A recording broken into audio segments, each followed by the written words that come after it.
Well, everyone, I think it's the hour.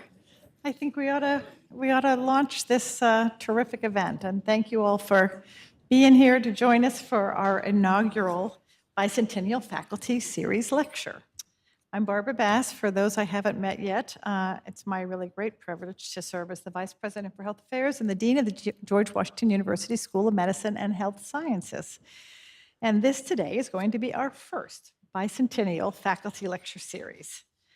Today, we're very fortunate to have with us one of our newer colleagues, Dr. Roger Ideishi, who will put forth a very compelling proposal into our committee, which made the selection of these 4 distinguished lectures we're going to have this year. And so that's why he's here as our first. Before I introduce him, I want to take just a minute to remind those in the room about why we're having this bicentennial lecture series. As you know, many of you know, I bet, this is our bicentennial year. And while the university did this a few years ago, actually about 3 years ago, I guess, and while the notion of medicine as a discipline was embedded in that original charter, it took 3 years apparently back then to get the act together and get the school formed and enroll the first students. The first one of whom actually apparently enrolled the very last day of March of 2025. So we're sort of having this year bridge 24 and 25. And that means that for 200 years, we've been training generations of talented, compassionate, capable physicians. And about 50 years ago, we expanded that repertoire to many other elements of the health professions and health sciences, including our very distinguished PA program, including our laboratory sciences program, and including our PhD programs, including physical therapy, and our most recently accredited program, Occupational Therapy, as a doctorate program. So Dr. Ideishi was recruited here specifically to launch that important new addition to our wonderful health services and medical education and PhD biomedical research programs that we have here in our modern 200-year-old school. Today, we have Dr. Ideishi, who's going to give a talk entitled A Journey Matrix, the Impact of Social and Community Participation on Health and Well-Being. Later this year, we'll have 3 additional talks. The next one, I believe, is in February or so. As for those of you who are unaware, we set up this lecture series with a call for proposals. We had a committee that was selected to review those proposals, and we specifically focus these talks on talks from our own faculty, both to develop that sense of community, but also really to let everyone know with great pride of the incredible talent that we have here in our school. It's great to have visitors come and visit us, but let's highlight some of our own who are those that are often being called elsewhere to speak to their people. So let's shine some light on our own wonderful people. Let me tell you just a little bit about Dr. Ideishi and his accomplishments. Many of you know him well, but I'm going to say that I stole a good bit of this from your letter, Dr. Costello, in regards to the recruitment of Roger as our first chair of the department of, our first chair of this new hybrid program in doctorate level occupational therapy. Dr. Ideishi is a nationally and internationally recognized leader in the professional discipline of occupational therapy. Prior to GW, he held leadership positions at Temple University, as well as the University of the Sciences in Philadelphia. He was recruited here to GW specifically to develop this new hybrid OTD program. And he was the obvious choice that we were fortunate to land because of his national reputation as a leading authority in the discipline, as well as his particular focus on creating new leaders in the discipline who will be focused on justice, equity, and community inclusion in their practices and careers. It's a fabulous focus that he has brought, as you'll see, in many different areas. He's received numerous educational awards for his innovative approach to occupational therapy education and is a nationally and internationally sought-after speaker. We got him right here with us. He's a funded investigator and is currently a member of a collaborative team developing a standardized assessment of relationship-centered shared decision-making for our patients. His research agenda has focused on accessibility and inclusion for people with disabilities, which has resulted in many peer-reviewed publications, chapters, and a textbook. He's given innumerable invited presentations and keynote addresses. We're fortunate to have him with us today for one of those. His research agenda aligns with his professional and community services as well, serving on national disability education committees, providing testimonies on improving accessibility and inclusion regionally and nationally, and he's been advisor for more than 125 arts and cultural institutions. For his work in this area, he's been recognized and honored by the American Occupational Therapy Association, the Kennedy Center for Performing Arts, and the Pennsylvania Occupational Therapy Association, just to name a few. In regards to his work at the Kennedy Center, he partnered with them a couple of years ago on a $10 million grant from the U.S. Department of Education to support employment of disabled individuals in the arts across all of the many different professional roles that are required to effectively deliver performing arts. He's a highly respected regional, national, and international leader in disability advocacy as well. So with that, I am really looking forward to your lecture, A Journey Matrix, the Impact of Social and Community Participation on Health and Well-Being. And I know we're all going to learn something and be really engaged. So come on up here for a minute. I want to present you with a token in recognition of this. We're going to give it to you beforehand. Okay, there you go. Oh, nice. So this says.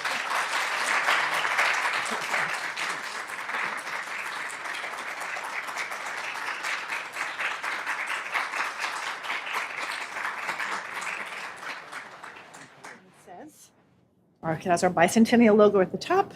Professor of Health, Human Function, and Rehabilitation Sciences, Dr. Roger Ideishi, JD, I didn't mention that, OTL, and FAOTA. And this is the GW Medicine Bicentennial Faculty Lecture Series 24-25. So yours to keep. And we're going to put it right over here for you. And we look forward to your presentation.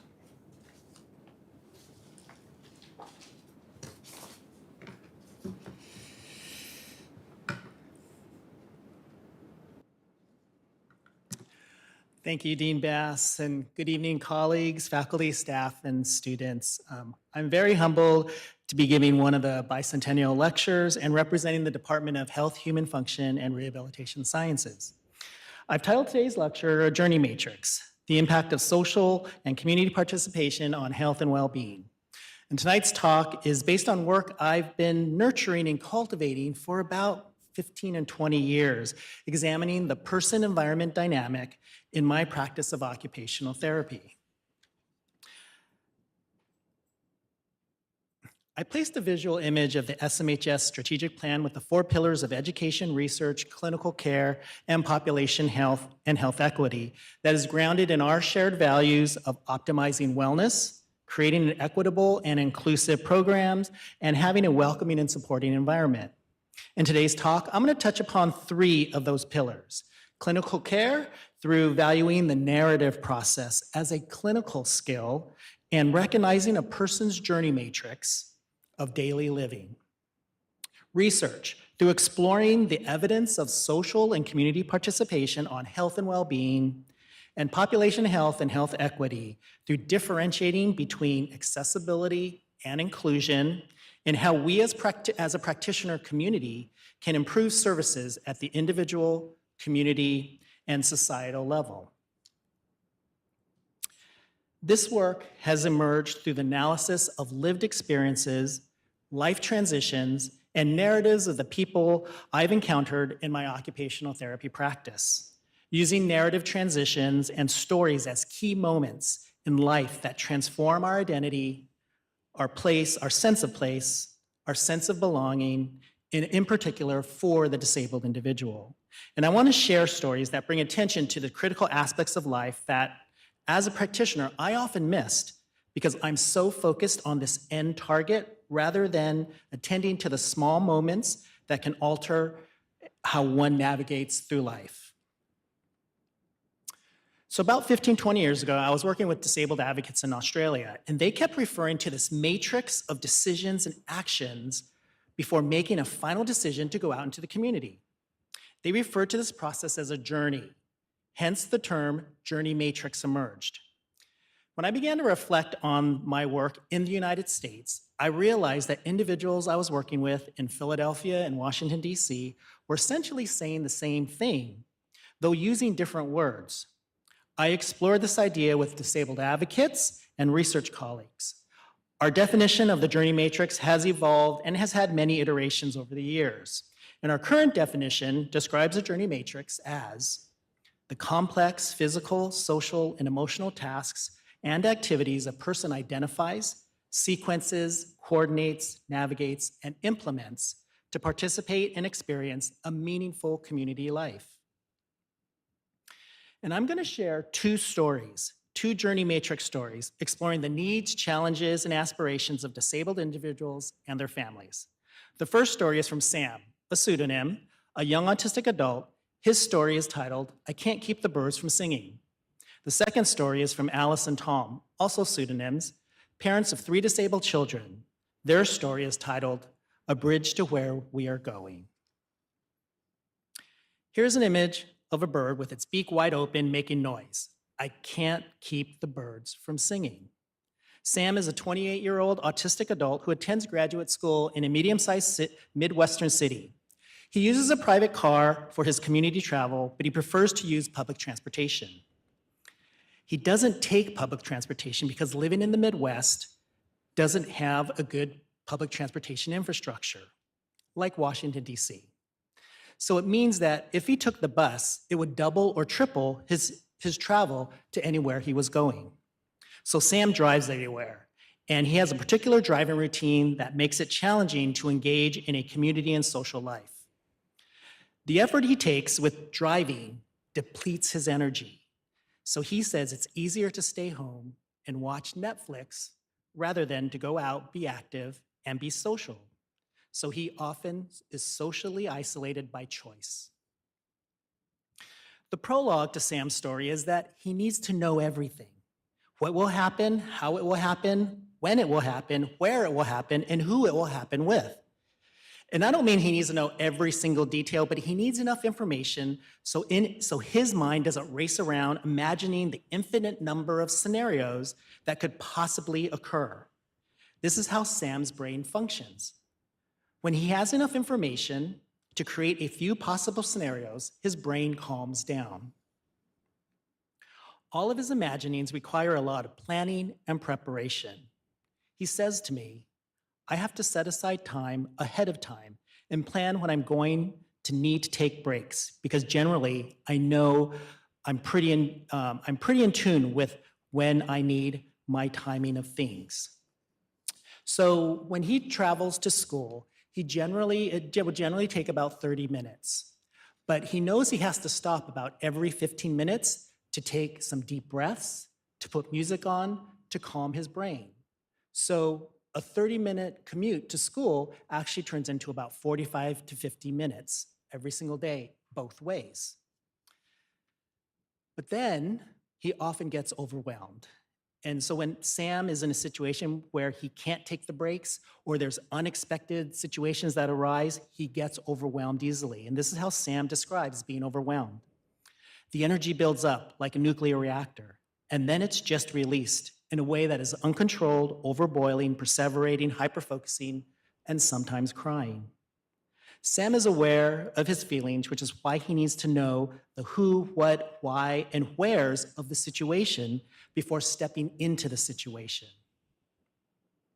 And here's the bird again, singing.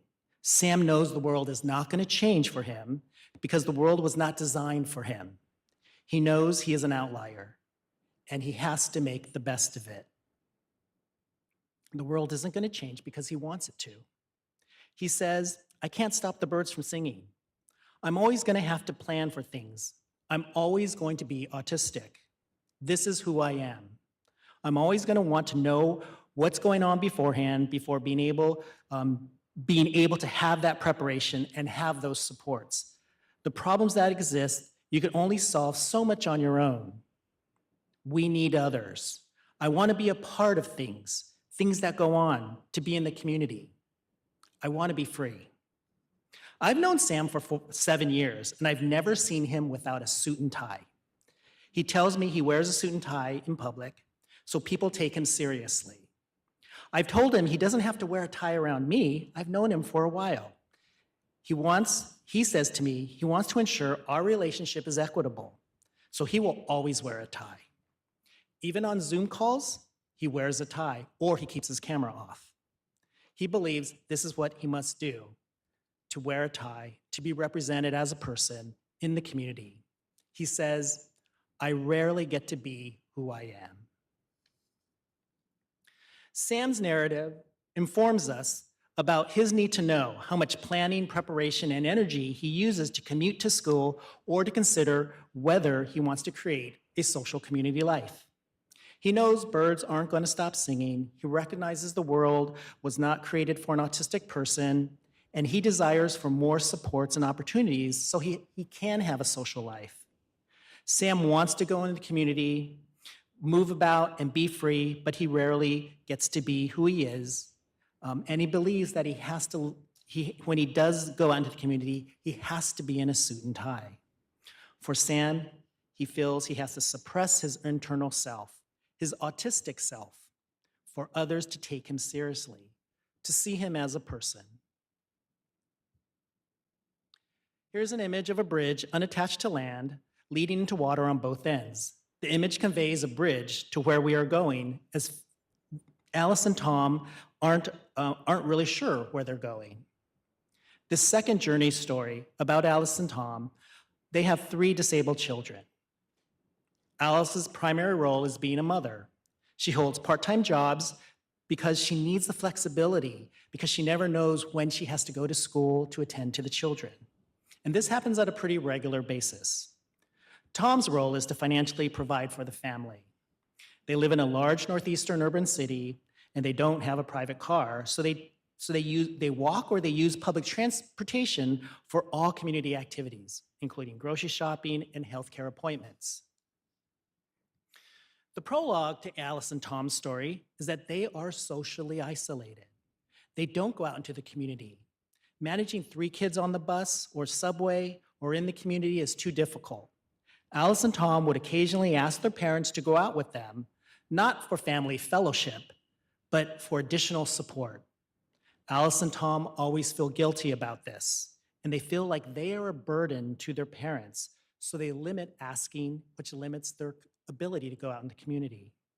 So for example, Alice would go grocery shopping at 9 or 10 o'clock at night after the kids are in bed, because that's the only time she can do it.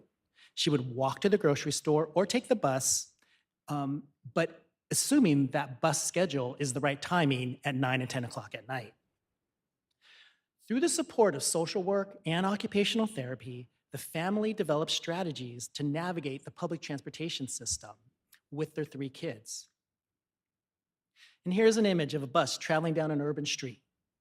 I captured an exchange on video after Alice and Tom became more confident in taking public transportation with 3 kids. In the video, Alice is saying, we needed these points, A's and B's, and these points of lights to help and show us going to the grocery store with the kids could be done. That it could be done, that it could take effort, but it didn't have to be exhausting. And that there were resources available in the community, different tools, different things to help you along the journey. It was key to where we wanted to go. A simple challenge, traveling on the bus or subway was a challenge. And then having some new opportunities to go out in the community, well, I want to tell you, traveling on the bus was something we would never have thought of before. It just seemed impossible. And when we go out, we would talk to the bus driver. We would make it pleasant. We had to have some important cue points because I said, I have 2 mouthers. They put their mouth on everything. They touch everything. That wasn't healthy for them.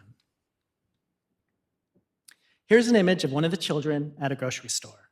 Alice says, we are out walking. I'm so happy because last year, we would not have been able to do this, to be outside with a stroller. We are outside. We're doing something that we never thought we would do or what we thought was impossible. We have girls, although it may not be a big thing for some people, this is huge for us. Alice continues, we are outside, we are walking, we're purchasing food. I have bags from the market. Yes, they're getting taller, they're getting funnier, they're getting busier. We are outside. We thought it was impossible. They're getting familiar with the community, and I just want to let you know that accessibility has paid off for us to get around. We're outside because we thought we didn't have the basic means to go, whoops. Oh, there we go, sorry. We thought we didn't have the basic means to go where we gotta go. This is a victory for us.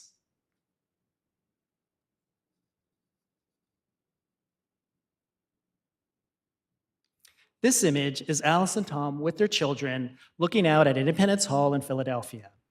At home, Alice continues to say, I felt free. I felt free for the first time in years. I felt like if I wanted to go to the movies, I could. I felt like if I wanted to just jump on the bus to take the kids to the museum, I could. I felt like if I wanted to go to a basketball game, to a mall, without having a car, and different things like that, that I could. And once you feel like you're free, and once you feel like you're taking your power back, you become a little bit healthier. When you worry and when things are challenging, it takes years off your life without you even realizing it. Yeah, it became peaceful, and I didn't have to call on people all the time. I'm very independent now. I felt like my power was drained.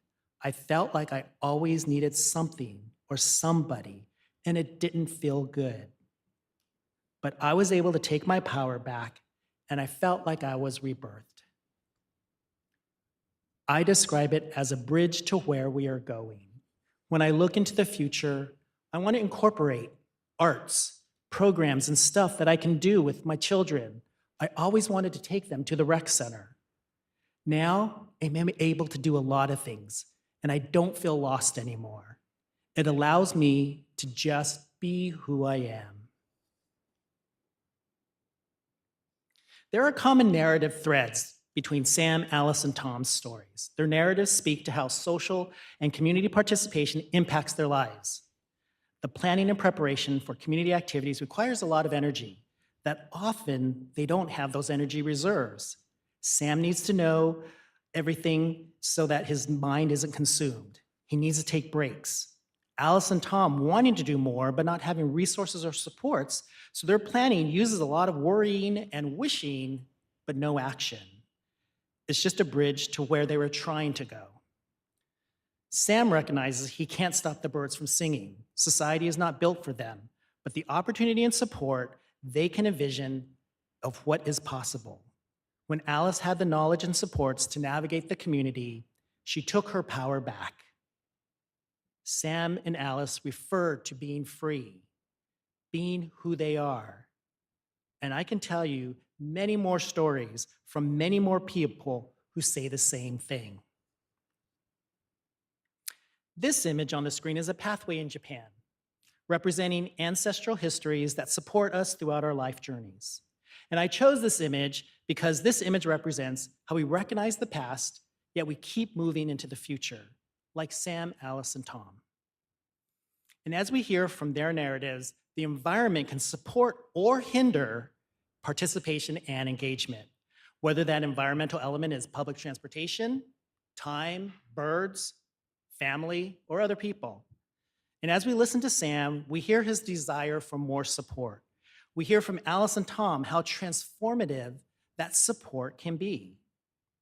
Knowing those birds aren't going to stop singing, how do we create better alignment of people's needs, desires, and curiosities with opportunities and supports in the environment and in the social world?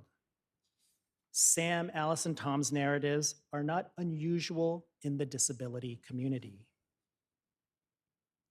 We know there are decreased community participation rates among people with disabilities.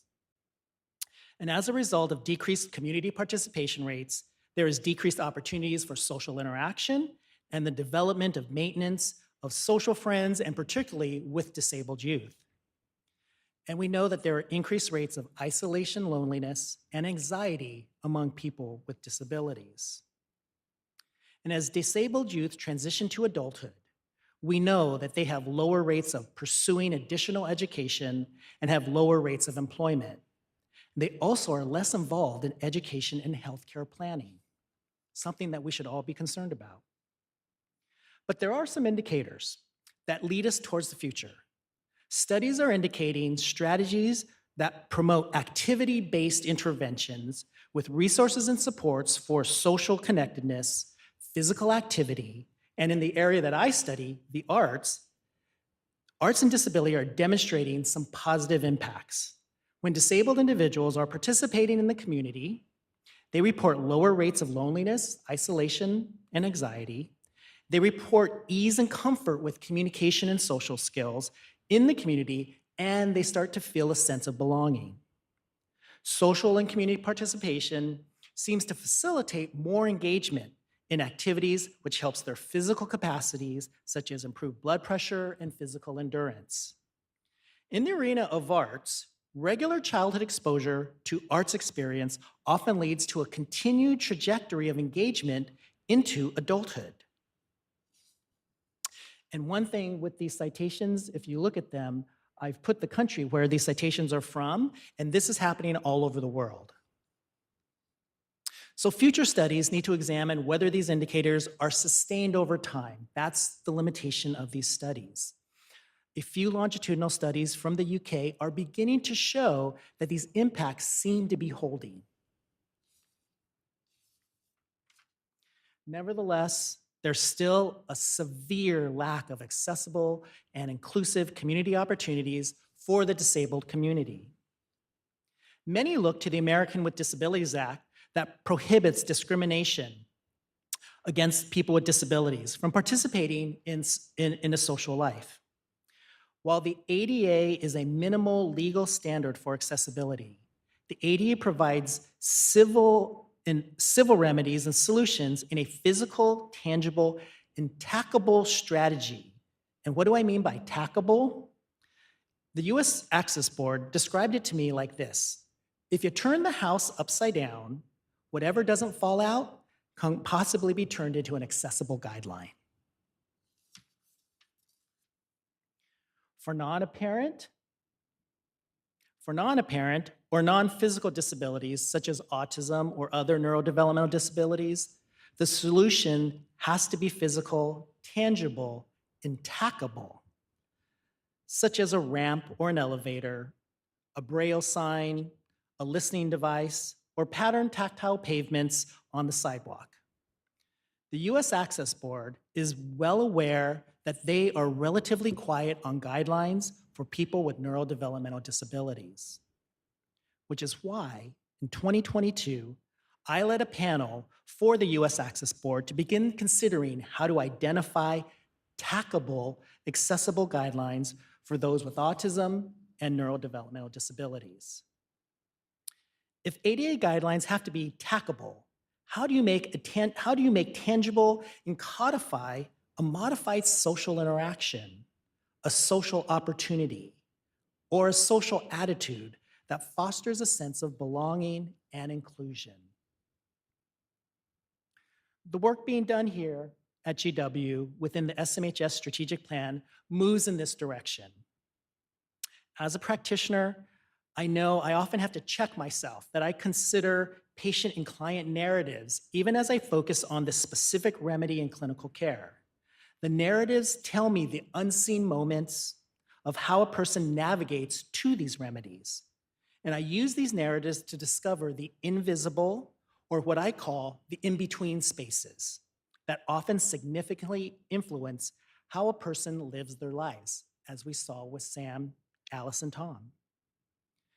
I began to recognize how my patients and clients were pulling me to their unaddressed needs that no one was attending to in healthcare. And my research inquiries were being driven by them. And then, how do we scale up the strategies and remedies that serve a broader population, especially in the disability community, who is often unseen or uninvolved in the community in healthcare planning in everyday social situations. So with these aims in mind, my work began to center in the arts, not just at a practice level, but also at a policy level. Parents were happy my clinical and educational goals were being met for their child, but they still didn't have solutions on how they participated in the community. Families wanted to take their kids to the grocery store. They wanted to go to the movies, to the museums, but often chose not to because the physical and social environment was not welcoming nor supportive. Families with disabled children often spoke of a split family, where one parent taking the non-disabled child would go out into the community, while the other parent would stay home with the disabled child. And I've been doing this work for close to 2 decades. Kids grow up. So the children that I saw who were 10 years old are now 30 years old. That childhood arts exposure, creating that trajectory for continued interest in arts activity into adulthood, well, they wanted those, but those opportunities disappeared into adulthood. So what do? Often, the barriers for improving accessibility and inclusion mostly exist in social attitudes and within inflexible organizations. And to address this, I'm working with Houston arts organizations to study organizational and institutional change as it relates to accessibility and inclusion. And as you heard from Dean Bass in the introduction, my colleague, Dr. Sarah Dorr, and I are partnering with the Kennedy Center on that $10 million grant to increase sustained employment, not just getting them jobs, but to sustain employment over time across the country for persons with disability. And then to bring this work to a population level. I keep a keen eye on the narratives of the people that I work with, the narratives of people in key spaces, to be a persistent advocate in getting into those critical nooks and crannies to create change, including places like the White House, the US Access Board, members of Congress, City Council in DC and Philadelphia. And yes, I do get exhausted, which is why in the GW Occupational Therapy Education Program, we're working to prepare the next generation of practitioners, advocates, and builders of a more accessible and inclusive society. When a disabled person participates and engages in accessible and inclusive programs, they say, "I'm relaxed and I'm not on alert." And they also say this other phrase, I feel, when they're in this welcome and supported community, they say, "I get to be who I am."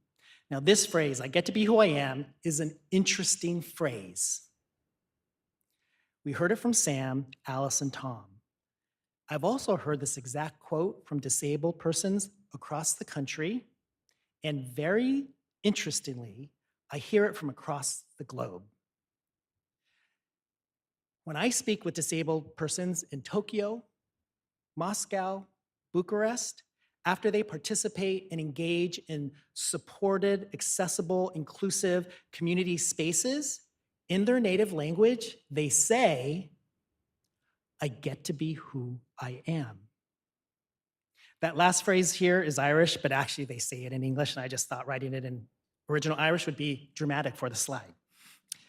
I think this phrase is powerful, and it's a universal desire of humans to be who you are and know people in society accept you as you are. So as I conclude this talk, I leave you with this reflection. Imagine not being relaxed and always on alert when you go out into the community. Imagine not being who you are when you leave the safety of your home. And I thank you for your time this evening.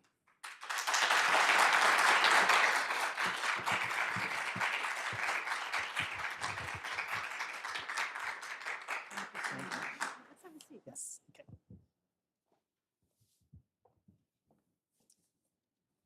Well, that was an extraordinary, beautiful lecture, and I think one that I expect touched many hearts here, and also kind of revealed many of our inadequacies in our communities and ourselves and others. So I really thank you for that and for this life's work you've been doing. It's really It has such incredible potential to touch so many lives, and the lives that surround those particular lives, and all of us for that matter. So thank you for that. Thank you.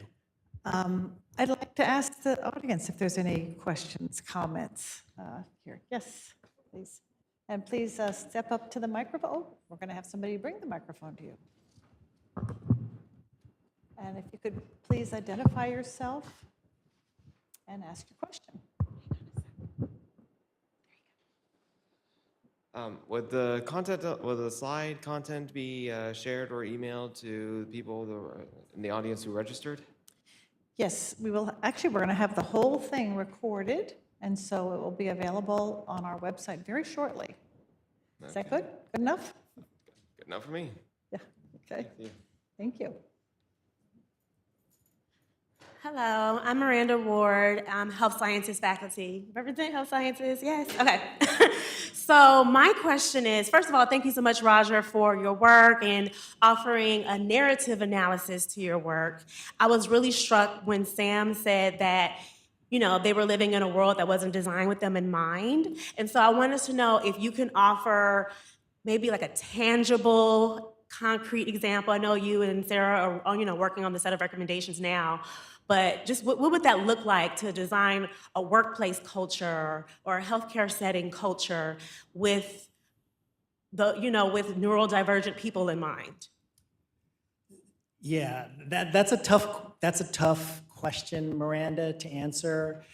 And the reason why it's tough, there's a saying among the neurodivergent community or the autistic community that when you've met one person with autism, you've only met one person.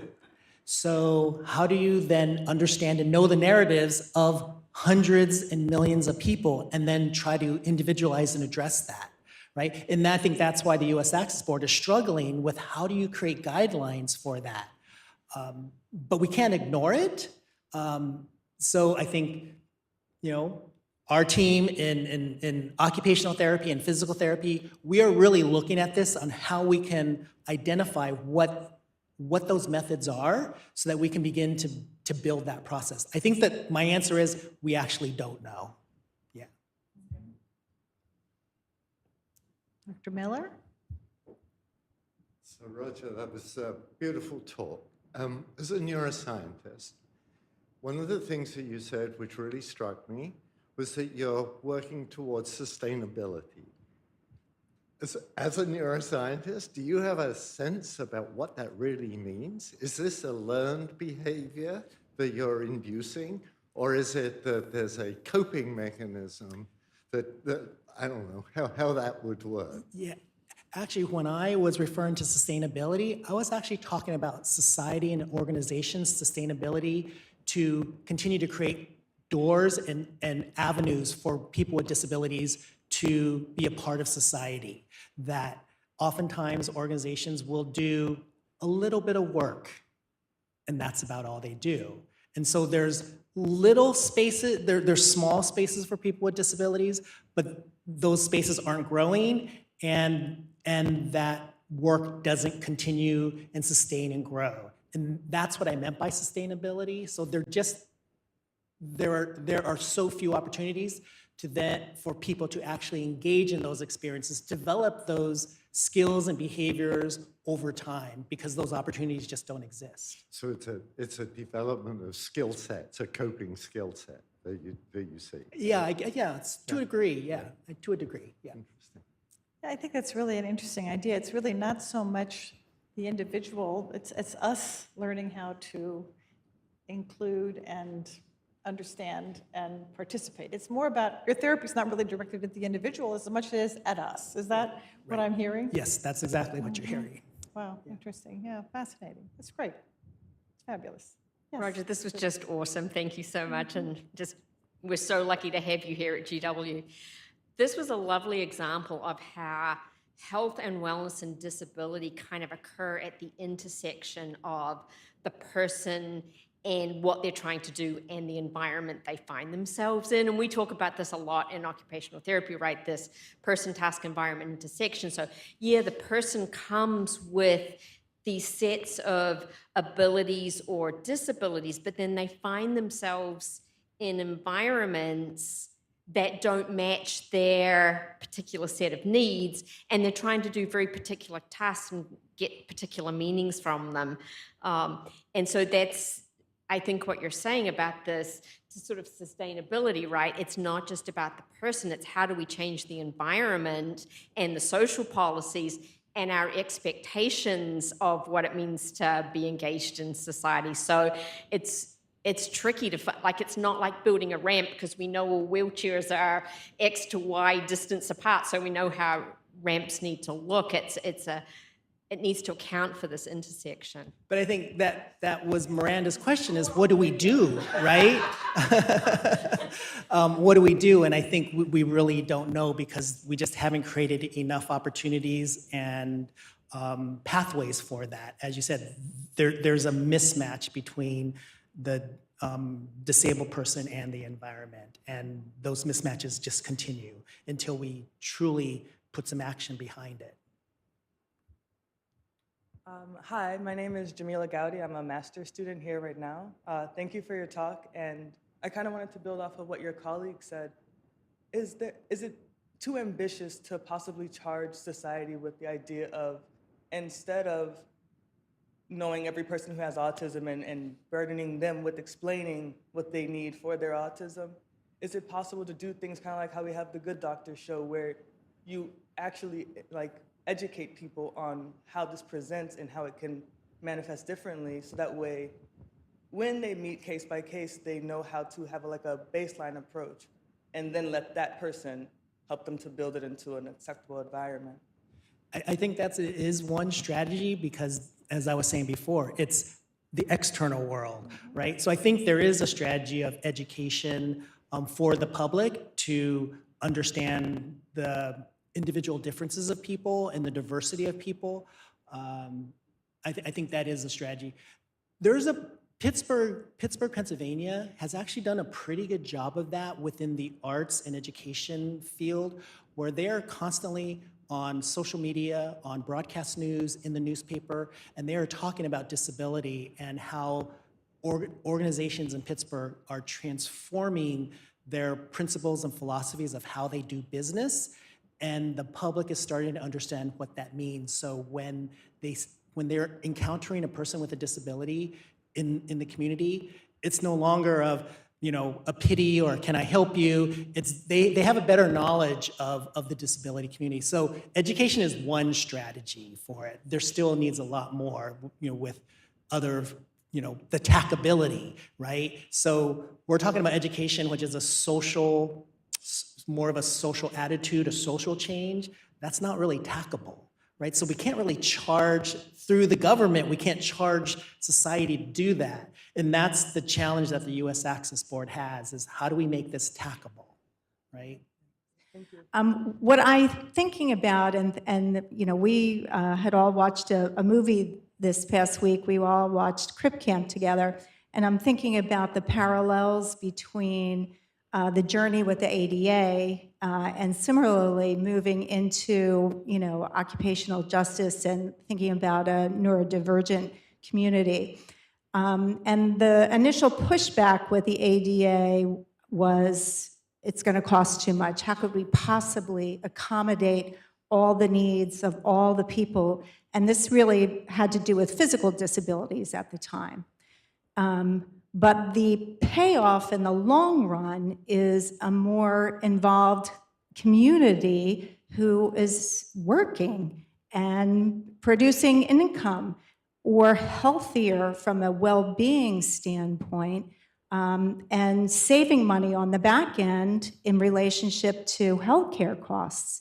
So I was wondering if you could speak to that a little bit, maybe in some of the research that you have looked at. Are they talking about the financial implications? Yeah, I think you're absolutely right. And I was telling Dean Bass before the talk, most people don't realize the arts industry is actually the third largest industry in the country. In gross national product, it's the third largest, and so there's a really great opportunity there, given the arts industry has really embraced this idea of accessibility and inclusion in trying to figure out how they navigate this space. And not based on the ADA, but based on inclusive principles.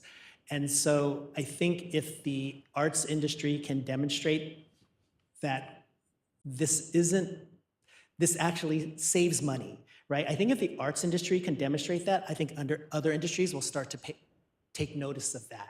But we just don't have examples of those cost benefits yet because nobody's included them. So we need to start building those examples. And I think this project with the Kennedy Center hopefully is one way that we can begin to demonstrate that cost benefit.